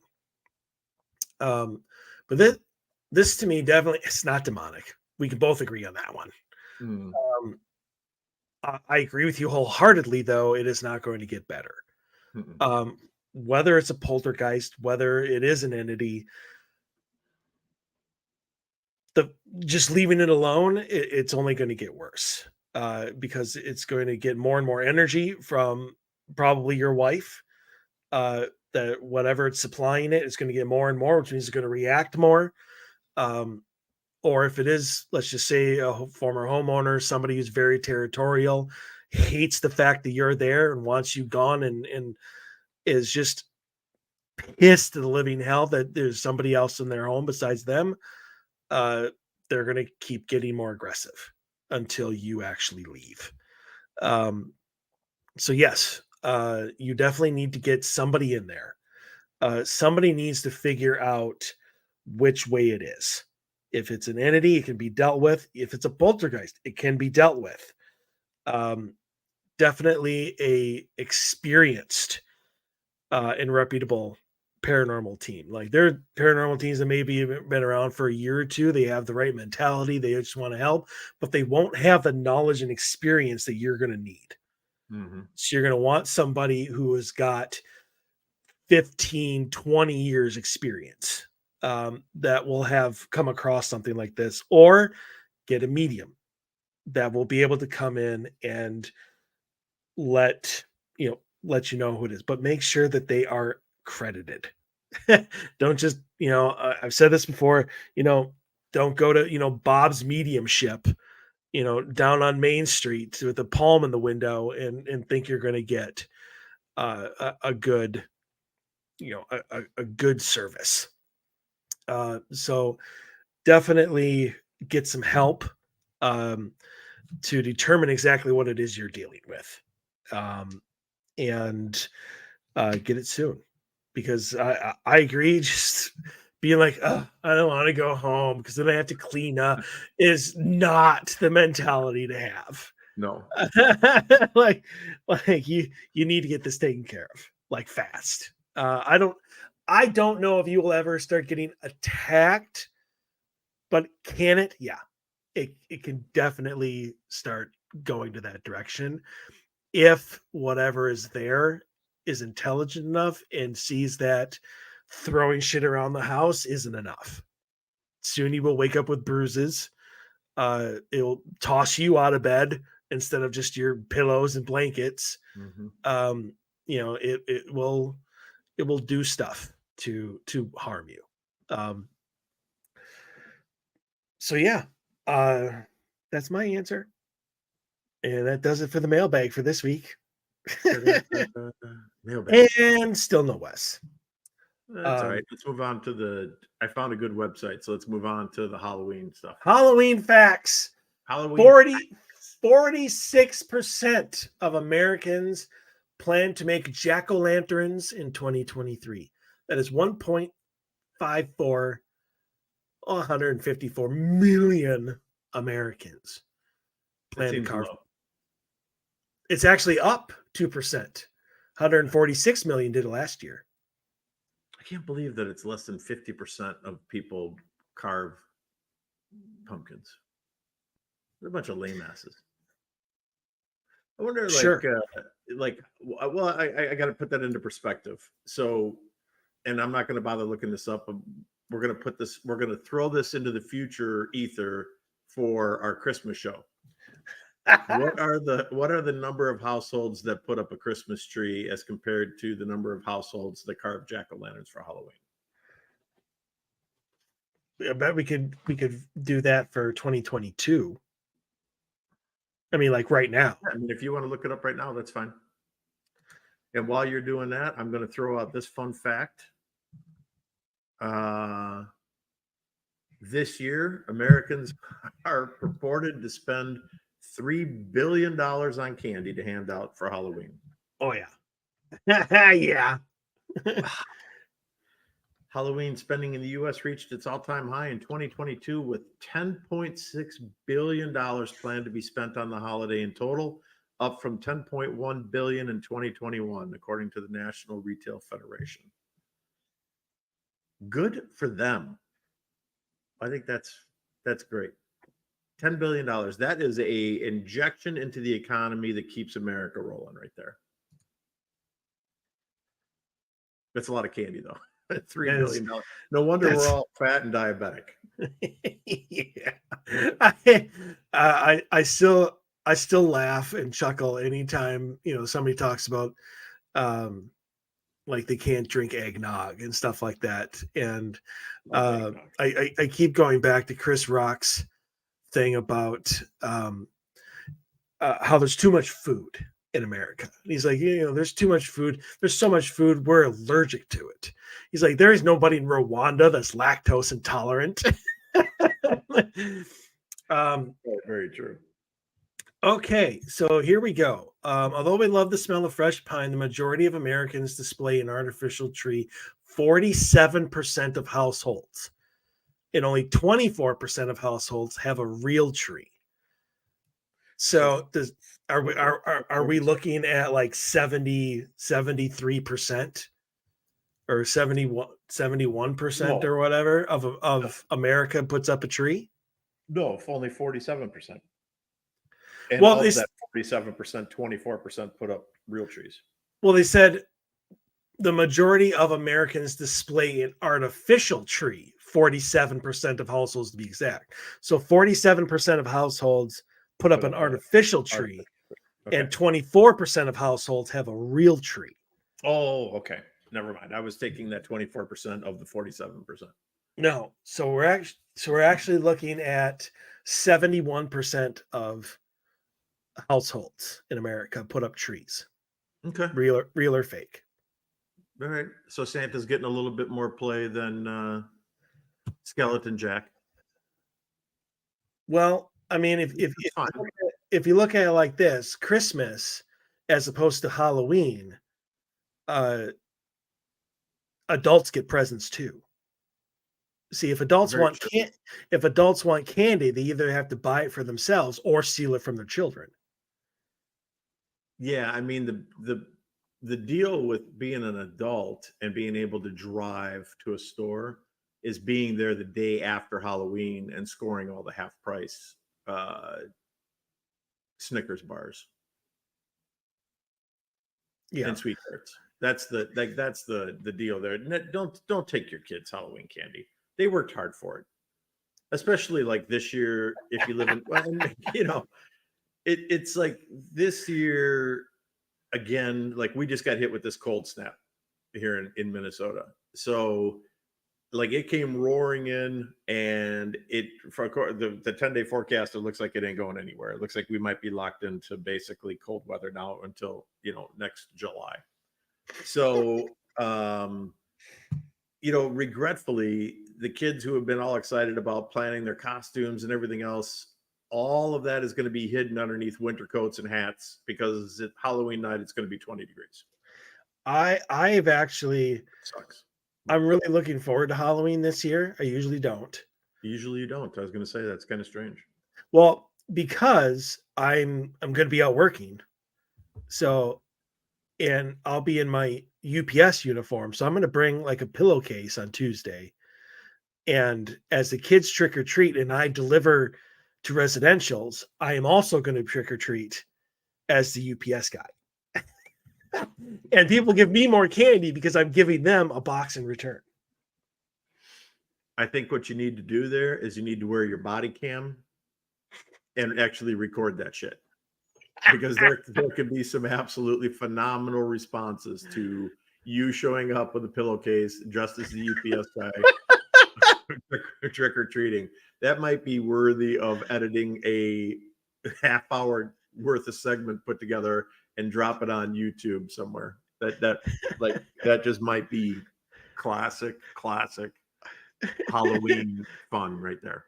Trick or treat. Here's your package. And my pillowcase. I got 3 boxes for you. One of them looks like a new Apple phone. I need you to sign here and trick or treat. And are those Reese's? Yes, they are. God, are those giant Nestle Crunch bars? Oh, I actually walked into a customer earlier this past week, and they always had a bowl of like candy or whatever, and they had full-sized candy bars this time, like boxes of goobers and nice. and they're like, yeah, take one. And I'm like, God, you're like the cool house in the neighborhood on Halloween, that has the full-size candy bars. And the ladies are just laughing at me. I'm like, this is amazing. Like, I don't mind if I do. So obviously, Halloween, and I did not know this, although it really should not surprise me. Behind Christmas, Halloween is the number 2 commercialized holiday of the year. I would have thought maybe that doesn't surprise me. I mean, I guess maybe the only competition I would think would be maybe Easter or Valentine's Day, probably Valentine's Day. Well, I guess I would think would be number 2 because of the whole spend a shitload of money on overpriced stuff this day and send it to the girl who's going to break your heart anyway. Because that's, any day of the week, other than the 2 weeks around Valentine's Day, you can get a dozen roses delivered for $29.99. In that 2-week period, they're $299.99. Yeah. And they get away with it, and they're still selling the shit out of flowers. Oh, absolutely. Which is absolutely ridiculous because guys are just like, well, I think I should probably send her some stuff. How much? I would have thought that Thanksgiving might have been. I don't think Thanksgiving gets the proper credit it deserves. I mean, Thanksgiving, we even get the day off. We don't get Halloween off. I mean, people are making all of these like humongous meals and spending, $400 a pop on ingredients and plates and silverware and all this stuff to accommodate all the families or whatever. But they said America spends $6.9 billion. We talked about how much on candy, but this is candy, costumes, and parties. And apparently now there's a big chunk of that Halloween costumes for pets. Yeah, no. Okay, so we need to draw the line here. That's a show for 2 guys and some chips right there. If you can put your dog in your purse, costumes for costumes pets. for animals, right? Okay. Your gerbil doesn't need an Incredible Hulk costume. I'm sorry. You're okay. Right? Your guinea pig does not need to dress up like Thor for Halloween. And if you're going to do it, be creative and make it yourself. Don't go out and spend $30 on a guinea pig costume. You're just perpetuating We'll save that rant for. We're trying to be positive here So we'll save that rant for Two Guys and Some Chips. Sorry, we're getting good ideas for that show already. We're at 3. Yeah, we're at 3, and well, there's plenty more coming. These are just popping off the top of my head as we're having normal conversations. So get a load of this, and this I did not know, which I think this is kind of cool though, and it falls hand in hand. Trick or treating evolved from a tradition called souling. So, like, souls, lost souls around Halloween and spooky. During the Celtic festival of Samhain, it was customary for poor children to go door to door begging for food and money. Business Insider explains that in exchange for their generosity, children would often pray for the souls of the recently lost loved ones. Hence, how this activity got the name souling. That's interesting. It is interesting. I did not know that. I thought I knew a majority of things about Halloween because it's my favorite holiday. So I just learned something new today, which is good. It's always good to learn something new. And not that I want to leave that, but I mean, talking about things that new. It says here, try wearing your clothes inside out and walk backwards on Halloween. No. According to traditions, this will make sure you see a witch at midnight. Oh, sure. That's what I want to do. And now that we said it, there'll be 804 deaths for people are not looking around, walking backwards and walking into traffic or falling down a flight of stairs. Well, I was listening to Mike and Dave, and they said that you should do that if you want to see a witch at midnight. I wanted to see a witch at midnight. No, we are not telling you to do that. Holy shit. Follow the rules. Trick-or-treating is really only for kids. Some cities in the US have even gone as far as banning kids over the age of 12 from trick-or-treating. In some places, teenagers who cheat and trick-or-treat can face a fine of $1,000. Wow. I want to move my family there. Because wowza. Not a bunch of uptight assholes running that place. Holy moly. That's insane. I would agree with you. Yeah, I would agree with you. I think that you should be able to go out on Halloween and do whatever you want. Now, that's not saying as teenagers should be out like egging houses and stuff and causing damage to vehicles or anything stupid like that. No sugar in the gas tank stuff. That's bad stuff. I don't have any problem with friends, like high school friends, like TPing each other's houses. I think that's perfectly 100% okay. 99% not okay. But totally okay. You only say that because you did it. Oh my God. Every year, multiple houses, cases of toilet paper on. We had more toilet paper in the car than you could use in a year. Of course. Good times, man. All right. So, so get a load of this. Jack-o'-lanterns, the actual carving of jack-o'-lanterns, came from the Irish folk tale, which makes sense since the history of Halloween is stemming from the Celtic tradition of Samhain. Came from the folk tale about Stingy Jack. Irish Central details the myth of Stingy Jack, who was eternally doomed to roam the earth at night after making a deal with the devil. To guide his way, he lit a coal in a carved-out turnip, inspiring Irish and Scottish people to do the same. When they later immigrated to America, however, they realized the native pumpkins there had a much more ideal surface for carving and switched over from the turnips. So 2 things. Number 1, I'm not quite sure what the lumen output on a piece of lit coal in a turnip is. So I don't know if you're like how much help that's going to be if you're strolling around in the darkness. But man, if it worked and you got some light out of it, more power to you. I'm glad that the Irish and Scottish, when they came to America, looked around and said, these turnips are great, but maybe there's something a little bit better, and saw a pumpkin one day and said, oh my God, this is what we should be using. And I just want to say thank you to the descendants of Ireland and Scotland who came to America, who did that and gave us pumpkin carving. Wouldn't a lit coal in a turnip like light it on fire? God, no. I'm just not seeing the light output being worth a shit. No, probably not.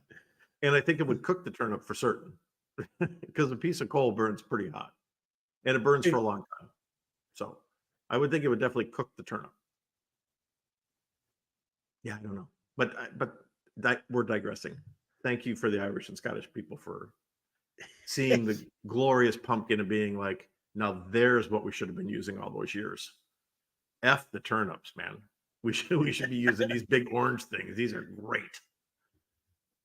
And then we should put a real light source in there, not a piece of lit coal. So thank you to those guys. Yes, yes, indeed. So I was, the sugar. So trick or treating, aka dressing up and asking the neighbors for candy, can be a deliciously successful endeavor. Yes, indeed. Mm-hmm. Kids consume about 7,000 calories on Halloween. Wow. You would have to eat 66 bananas to equal 7,000 calories. Okay. Or 4 Big Macs. Okay, I was just going to say, let's get real here. Nobody compares calorie count using bananas for a steak. No, but 7,000 calories on Halloween. They don't even do that on Christmas Day or Thanksgiving. Real, like a real comparison out there, like a double Whopper with cheese. Like, how many double Whoppers and cheese can I have for 7,000 calories? Yeah, what, 1.5, 2, maybe? Well, this is interesting because this goes right along what we typically do. Don't be scared if you see a spider on Halloween. This is believed to be the spirit of a deceased loved one who is watching over you. I've never heard of a spider being the deceased loved one.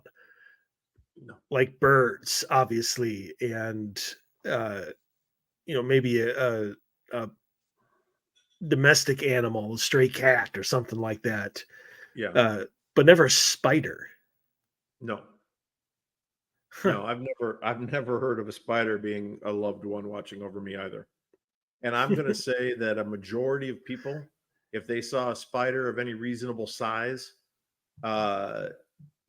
would not be thinking one bit about the fact that this might be Grandpa coming in to check on me. They're smashing the thing. You just killed Grandpa. Yeah, great. You know what? How long it took Grandpa to come to get that form to show back up? He's been dead for 34 years. It took him 34 years to be able to materialize into a spider, and it lasted 8 seconds. I am now going to use that for my own entertainment, because there's a lot of times when, like I had a customer one time that I had to remove a spider from the edge of a dumpster because so my customer could put a thing of trash in there because she was so deathly to spiders. And so anytime that I come across somebody who smashes, if you say what? If you won't throw a garbage bag into a dumpster because there's a spider on the edge of the dumpster, you've got a severe phobia of spiders. Yeah. You can throw a garbage bag from 8 feet away. She had to lift the lid. So she would have to be right there. But anytime now I hear somebody smash the spider and be like, that was probably your grandpa, right? and just see the reaction. What?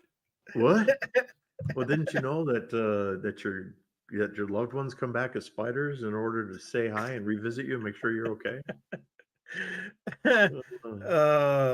That's a way to ruin somebody's day right there. Yes, indeed. Okay, honorable shout out to Keene, New Hampshire. And why? Why are we giving a shout out to Keene, New Hampshire? So if you're from New Hampshire, great question. Number one, congratulations, I guess. I don't know anybody from New Hampshire, but if you're from Keene, New Hampshire in particular, you are the city that is the reigning champion in jack-o'-lantern displays. They broke the Guinness Book of World Records in 2013 by lighting 30,581 pumpkins simultaneously. First city to hold the record, and committed to their winning status, has since broken their own record 8 times. Wow. That's a lot of pumpkins. That's a lot of pumpkins. 30,581 pumpkins lit simultaneously in 2013, so 10 years ago. So now I would imagine that number is up at least to 30,585. Who knows? I'm The just war- saying that's 30,000 pumpkins, man. Somebody is tired of carving pumpkins. Well, actually, then technically they did not light 31,000 whatever pumpkins. They lit 31,000 or whatever jack-o'-lanterns. Well, I would assume that they're using the term interchangeably because you can't light a pumpkin anyway, unless you're going to put a whole bunch of pumpkins in a pile and pour gas on it and light it. Maybe that's what they Then did. then you could say that those are lit pumpkins because they would be technically lit pumpkins. I know they're using it interchangeably, but I'm a big fan of Seth Meyers, and they always do corrections, and that was one of them. He used it interchangeably, and the jackals, as he calls them, corrected him that once you carve a pumpkin, it's now a jack-o'-lantern. I just figured I would do it too. So the world's heaviest pumpkin, which grew in a Swiss garden, 2,096 pounds. It was the size of a small car. Yeah, that's like a Volkswagen, So like a VW Beetle. That's that's where you like carve a face, and then like your kids can crawl in and out of it. yeah, that's like a playhouse. Yeah, Like that'd be that's not sweet. even like that's not even like a pumpkin to carve. That's just like a piece of playground equipment at 2,000 pounds. Yeah, and the size of a Volkswagen. And the size of a Volkswagen, at least a VW Golf, if not a Volkswagen Beetle. VW Golf. It's not a smart car. It's probably bigger than a smart car. Yeah, it could be. I don't know. One of the best memes I've ever seen. So I just got to say this because The squirrel. yes, absolutely one of the best memes on the planet Earth was the smart car that's wrecked that hit the squirrel and the squirrel was okay. It survived. Yeah, it limped away. The squirrel refused medical attention and walked and left the scene. Left the scene of the crash. And the car's trashed.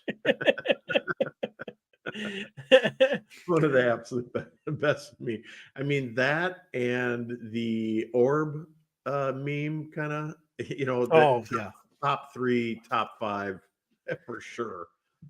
We could throw some more in there, I'm sure, but just off the top of my head, though, that smart car meme, I laughed. I haven't laughed that, like, the first time I saw that, I hadn't laughed that hard in years. It's got nothing to do with Halloween or the squirrel or whatever, but there is one that was on my phone. I got to find it again because it just makes me laugh so hard. And it's a Russell Wilson meme, the quarterback of the Broncos.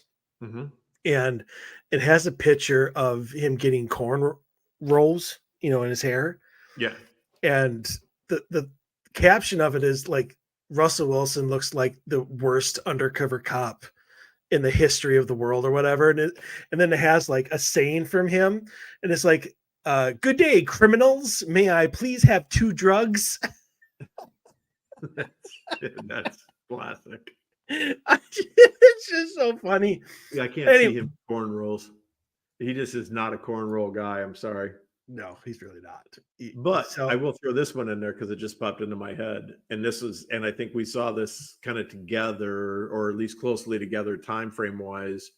When it first came out, was the Lionel Richie "Hello, it's me. Is it me you're looking for?" ghost meme out the window. That's a classic.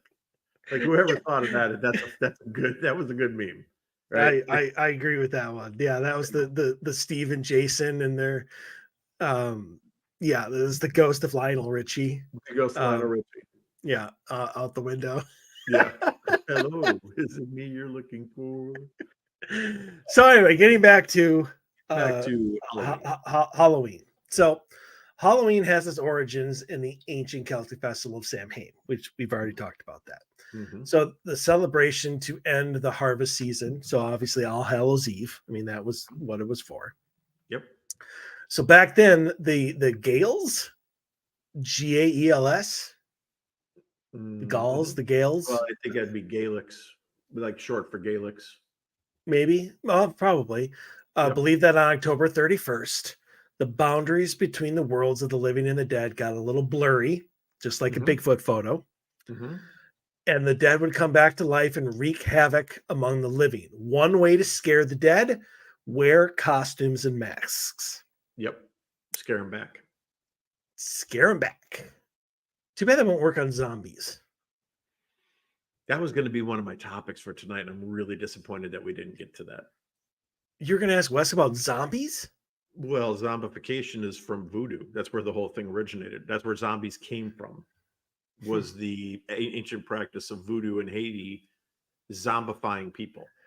That's where zombies originated, is from Haiti and the practice of voodoo. So yeah, that was one. Yeah, I was going to ask him about zombies because that has everything to do with voodoo, and that was our Well, topic for tonight was voodoo. So I think because of what they do, I mean, because this happened with Jody as well. You know, she was a little late because somebody came in at the last minute. I'm pretty sure that something that couldn't be avoided happened with Wes. So I'm going to go on the limb here and say that he's probably going to be on next week. We'll we will postpone till to next week. That's all I'm saying. I think, like anything else in life, and this is not particularly any type of dig on any of our guests or anybody, but I think that a quick message, hey, something came up, or hey, I'm running late, or whatever, is appropriate, and not contacting is totally inappropriate. So people, I think oh, I got so much to do. Yeah. And I technology is so far advanced right now that everybody's got a smartphone, and it takes all of about 15 seconds to shoot a text or a message, well, and everybody's got 15 seconds. So, you and like never I know. said, it's not a dig on anybody. Wes, is I not a personal attack on you. So when you come on the show, if you come on the show, don't be like, oh, well, I don't know. Dave said something disparaging about me. No, I didn't. I'm not saying anything disparaging about you. anyways, Anyway, so I think I might be on the same site that you are now. Because countryliving.com. country living, yeah. Yeah. All right. Now this is interesting. Candy corn was Mm-hmm. originally called chicken feed. Mm-hmm. That does not make me want it any more or less. I don't like candy corn, so I could really care less if they ever make another piece again. Well, it's just wax. Yeah, wax and sugar with food coloring that causes cancer. Let's have a big handful of cancer. No, thank you. Candies But were often. go ahead. Oh, I was just going to read this that half of American workforce was made up of farmers. So because of Yeah, this, candies are often made into agricultural shapes, such as chicken feed, which we now think of as corn shaped. right, but then you got to premise that by saying that candy corn first appeared on the market in the 1880s when half of the American workforce was made up of farmers. Well, Otherwise, what you said makes no sense. of course it does. No, it doesn't. Because you just came right out and said about half of the American workforce was made up of farmers. Like when? I didn't say was. When and why? Anyway, that's when the candy corn for 1880 first came out, and you know what? Fantastic. I'm sure they've eaten tons of it. It was born in 1880. It's time to shove it. That's all I'm saying. So here's what I found. Here's something new though that I found that's interesting, because I wonder if we did more exploration into this, if there would, when they say women played Halloween games to learn about their future husband, I'm wondering if that's kind of where like the Ouija board and the pendulum and seances and all that kind of ties in with this. So while Valentine's Day is now widely accepted as the holiday for romance, of course, we just talked about that not that long ago. There was once a time when Halloween was associated with courtship. The New York Times explains that in the early 20th century, Halloween activities often played upon women's pursuit of love.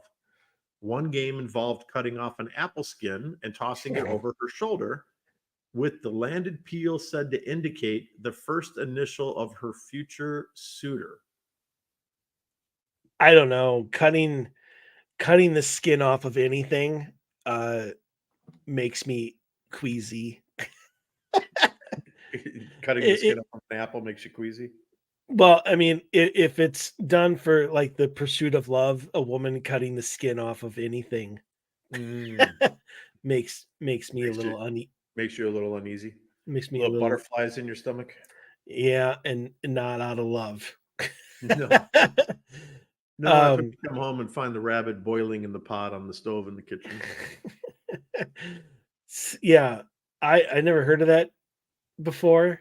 The apple skin, tossing it over your shoulder, and the landed peel is said to indicate the first initial of her future suitor. No, that sounds ritualistic to me, kind of. Yeah. As you go into more detail, you know, she had to be wearing red. She had to have a barrette on in her hair on the left-hand side of her head. She had to do, you know, it's going to have all of these other like little ritual, dare I say, kind of like witchcraft things, you know, which is fine. Sorry, something just popped up on my screen. Oh, come on. Never mind. So I was gonna look something up, but it won't let me. It wants me to subscribe. Oh yeah. But yeah, I you know, maybe that's why. Maybe that's why they invented Valentine's Day. You know, maybe they're like, you know, this whole like women doing weird shit at Halloween in order to find their love. This is really creeping too many people out. Let's give them their own day. And so we'll do Valentine's Day. And maybe that's where Valentine's Day was born. Right. So we talked about cities who will fine children over 12 $1,000 for trick-or-treating. Yeah. That's where I'm looking at prices on houses there as we speak. Well, there is a special tradition to a place we are very familiar with, just south of us in Des Moines, Iowa. Uh-oh. A unique tradition called Beggar's Night. Mm-hmm. So trick-or-treaters in most places, you know, they have to arrive in costume in order to get their Halloween candy. Mm-hmm. That's not the case in Des Moines. Shocker, because Des Moines is effed up. The Des Moines Register explains that as part of their Beggar's Night ritual, kids also have to do a trick or tell a joke of some sort to earn their share of candy. So you can't just say trick or treat. You actually have to. It's kind of like trick or joke, really. Mm. I wonder if you can do limericks. Could you like do a limerick? No, there's no poetry. Well, it's a treat. No, it's do a trick or tell a joke. Oh, like a magic trick. Well, I mean, like juggling or something. Something like that. I mean, I would assume you could probably, you know, like maybe a one-armed push-up. That's because the kids in the neighborhood are going to be dropping down doing Rocky one-arm push-ups, the old Balboa push-up. Hey, some people might. Maybe they do a cartwheel. Yeah, I'm not. You know what? I'm not making the kids in the neighborhood perform like a circus monkey in order to get a piece of candy on Halloween. I'm not. Here's another record. Guinness Book of World Record. And again, 2013. So we must be not, we stopped keeping records after 2013, apparently. Apparently, yeah. And this was updated in 2023, so it's not like we're looking at a 10-year-old article No, here. right. Yeah, mine was it was from this year. So The fastest pumpkin carving, Guinness Book of World Records, 16.47 seconds. And I'd like to see the video of that. In order to qualify, the pumpkin had to have nose, eyes, mouth, and ears. Now I'm assuming that it was gutted previously. And you can't gut a pumpkin in 16 seconds. I don't care who you are.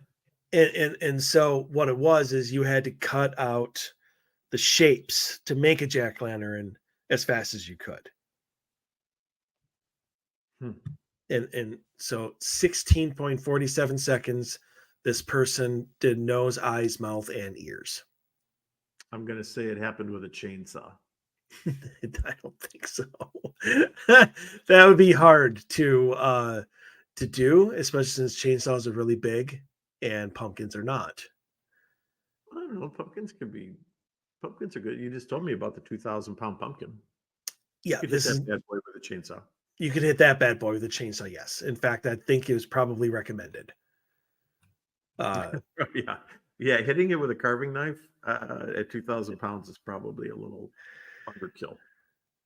Yeah, I mean, everybody knows. I shouldn't say everybody. A lot of people know that the very first ever Michael Myers mask was really Captain Kirk mask, inside out and painted.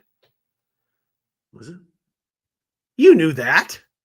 I think I've heard it. I didn't know that to be a fact, but I think I've heard it. Yeah, it was. They found a mask of William Shatner as Captain Kirk, and they spray painted it, and that's what they used for the Michael Myers mask in the original Halloween. Sweet. I knew that. I thought we talked about that last Halloween. That was a year ago. I wouldn't remember that. Yes, of course. Well, that's just casual conversation. I mean, I don't remember things for a year that just are in casual passing in conversation. I don't know. Things from a year ago. I don't remember things that are just casual conversation things. No, you're right. I don't necessarily remember those things. Well, that's unfortunate because that's a great piece of trivia to know. Well, now I won't forget now that you made an issue out of it. It'll be in there for the rest of my days. Did you know, and I bet you probably already know this because I think Reese's are one of your favorite candies, that Reese's Cups are one of the most popular Halloween candies, with 22% of Americans placing them as their favorite treat. That doesn't surprise me at all. No, it doesn't surprise me either. But I mean, can you give me two? Can you give me one of the next three? Snickers. Okay. Give me two of the next three. Snickers is easy. I shouldn't have said one because I would have said Snickers too. Yeah, so Snickers, Reese's. Yeah. I got it. M&Ms, but it's not M&Ms. Yeah, I wouldn't have thought of M&Ms. I mean, I'm thinking M&Ms, but that's personal bias. Like Twix. Peanut M&Ms. Twix. That's a good guess, but no. Kit Kats, Milky Ways. Yeah, Kit Kats. Kit Kats. Kit Kats are actually ahead of Snickers. Wow. Yeah. That's See, what I said too. I agree with Reese's, and I think one of the things is there's only one size, really. Even a full size Reese's is still like bite size. Oh yeah. And then you just get smaller. Right. So I think that's probably one of the reasons why. And they're just delicious. Yeah, I would agree. And I agree with you. It's almost a waste of time to try to unwrap the foil on those Reese's cups that are the size of your thumbnail. That's just a total waste of time. They should just make the wrapper edible just to save time. States that love Reese's, but that's not their favorite. Arizona, Skittles come out as number one. That surprises me. Arizona Skittles. Huh. Arizona's terrible. Michigan loves its Starbursts, and Montana goes crazy for hot tamales. Hot tamales. Montana, I would flip that. Common sense would tell me that Arizona's going nuts for hot tamales, and Skittles is going to Montana. So I didn't know this because I absolutely love Hocus Pocus. favorite Mhm. Halloween movie by far, and probably number one on anybody's list. So the original title, it was almost a freakier flick, is what they called it. The original title was Disney's Halloween House, and it had a much darker and scarier script. And not only that, but Leonardo DiCaprio was courted to play Max Dennison, but he turned it down so he could be in What's Eating Gilbert Grape. Hmm. That's Interesting. the coin flip right there. I like the guy they got for Max Dennison. I think he did a great job. Mm-hmm. I've never seen him again, but That's because they killed him after the movie. It made it more popular. is that it? It's kind of like when you get an artist that has like some right on the verge, of like being somebody who could be famous because of their art's like so far off to the left or right that it's like garnering attention in the shadows. Then that person mysteriously dies, and then that their art gets shifted to center focus because now everybody understands, who's an art collector, that when the artist passes away and obviously no more works are being produced, that means there's a limited number of pieces and therefore the value goes up exponentially. So Mm-hmm. that's what they do. They're doing the same thing with that guy. That's my theory. It was a snuff film originally. I will say this. So I'm going to say this about it. I don't know if you've seen this or not, but the remake of Disney's Haunted Mansion is very good. I've not seen it. Very entertaining. It's very entertaining. It's much better than the original one. And I was so excited because there's a particular scene in there, and if you know me, I'm a huge person who believes in thresholds. And there's a great scene about thresholds in the movie. And I was just like, oh, see, I told you. I knew it all along. So very good. They did a good job though, like redoing the movie. Seriously. It was a good job. So local, just really quick, since we only have a couple minutes. Yep. Anoka, Minnesota, which is here in the Twin Cities. Halloween capital. They have named themselves the Halloween capital of the world. I have no idea why, or what they do that other people do not, that gave them that title. Yeah, I do know that they did a Halloween parade on Saturday, but apparently New York City throws the biggest Halloween parade in the US. Yeah, but you can't compare New York City to Anoka, Minnesota. Of course not. And what I mean by that is you got to take it statistically. So like how many people in Anoka, Minnesota are participating in the parade or attending it, and then take that number exponentially to match the population of New York City. And then you've got an apples to apples comparison. So. Gotcha. And lastly, Harry Houdini died on Halloween in 1926. And on that note, that's the end of the show. Oh, never mind. I'm sitting here going, why is there a lady talking to me in my headset? I'm assuming you didn't hear that. No, I did hear it. Oh, did you? Okay. I'm like, what the hell is that? Did you figure it out? Yeah, I turned it off. It was at one of the sites that I had pulled up Halloween stuff. It was one of the commercials that play. Decided to play itself without me clicking on it after the site's been sitting up for an hour. It just decided to turn itself on as we were leaving the show. But thank you for that sentence, lady announcer. Yes. All right. So that does it for us. We're pretty sure that Wes will be on next week. He had a family emergency. So yeah, we'll get it figured out. We'll have him on. But for now, that does it for us. So stay healthy, stay safe. We want to see you back here next week. Everyone have a great night and a very happy and safe Halloween.